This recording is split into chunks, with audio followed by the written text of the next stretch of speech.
Voilà, c'est parti. Jani Limatainen. Démonstration.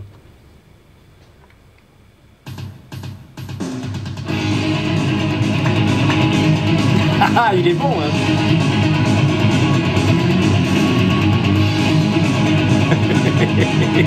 Alors pourquoi j'ai choisi ce morceau qui s'appelle Démonstration?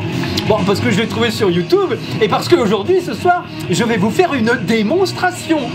Nous allons démontrer ensemble que toute la monnaie que nous utilisons, elle vient des banques. Pas seulement la monnaie bancaire, toute la monnaie, tout ce qu'on utilise, c'est-à-dire que la banque qui produit la monnaie possède 100% du pouvoir de l'émission monétaire. Bon, alors comment c'est possible d'imaginer ça? Ben, c'est très simple. La démonstration, elle est très simple. Il suffit de repartir à zéro. Voilà, vous imaginez tout simplement que il n'y a plus de pièces, il n'y a plus de billets, il n'y a plus d'argent sur les comptes en banque, tout est vide. On démarre à zéro, les comptes bancaires de tout le monde sont tous à zéro, et il n'y a pas d'espèces, il n'y a pas de billets, il n'y a pas de pièces qui circulent. Bon. Comment on fait pour avoir des billets de banque? Bah, les billets de banque, ils sont produits par la Banque centrale.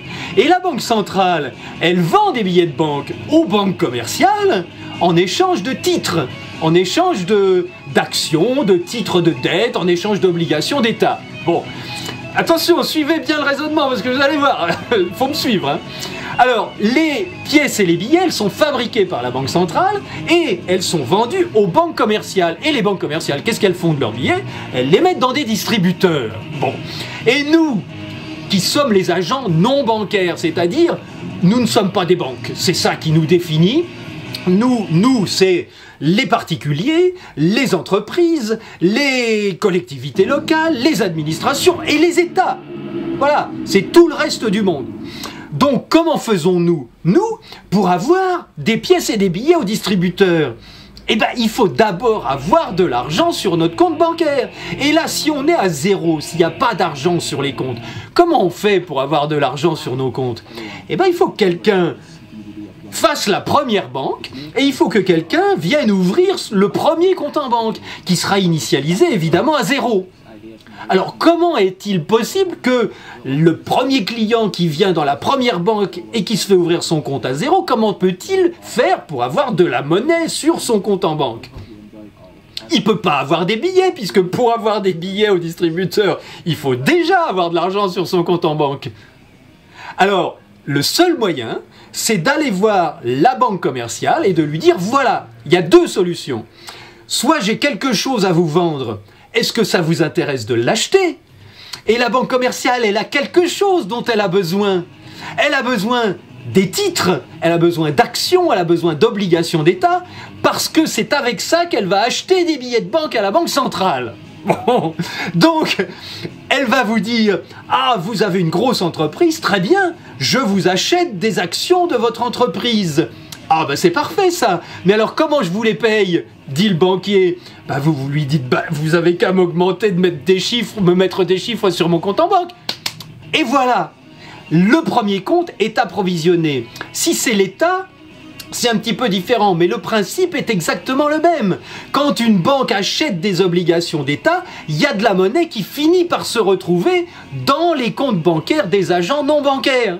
Bon, donc ça veut dire que la première solution, c'est soit vous vendez vos actions à une banque et elle vous gonfle votre compte bancaire en échange, soit vous travaillez pour la banque. Vous, je sais pas, vous faites le ménage, tiens, dans les bureaux du directeur.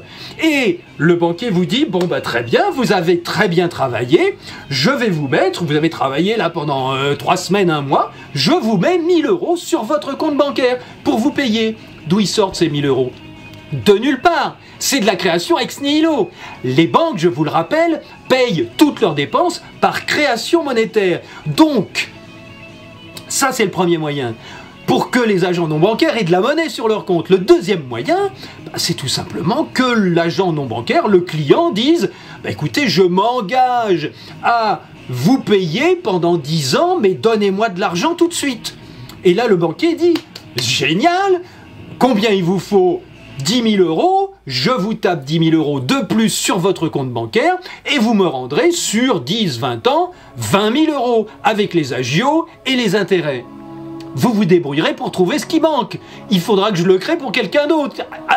Et vous irez travailler pour cette personne-là, pour me rembourser moi, et ainsi de suite. Je lance, en tant que banquier, la pyramide, la boule de neige. Bon. Donc, pour en revenir au raisonnement, comment faisons-nous, nous, pour avoir de la monnaie bancaire? Eh bien, nous sommes obligés soit de travailler pour le secteur bancaire, soit de vendre des titres au secteur bancaire, soit de faire des emprunts au secteur bancaire. Et là, il y a de la monnaie sur les comptes.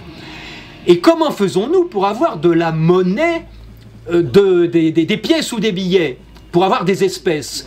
Eh bien, une fois que la banque secondaire, la banque commerciale, a acquis des titres, a aspiré de la valeur dans les agents non bancaires, à ce moment-là, elle peut aller acheter des billets de banque à la Banque centrale en lui donnant notre richesse. La Banque centrale donne des billets aux banques secondaires, aux banques commerciales, qui les mettent dans les distributeurs, et à ce moment-là, nous, les agents non bancaires, nous pouvons aller acheter des billets de banque avec la monnaie bancaire que nous avons gagnée par notre travail pour le secteur bancaire ou en vendant des titres au secteur bancaire. Voilà comment ça marche.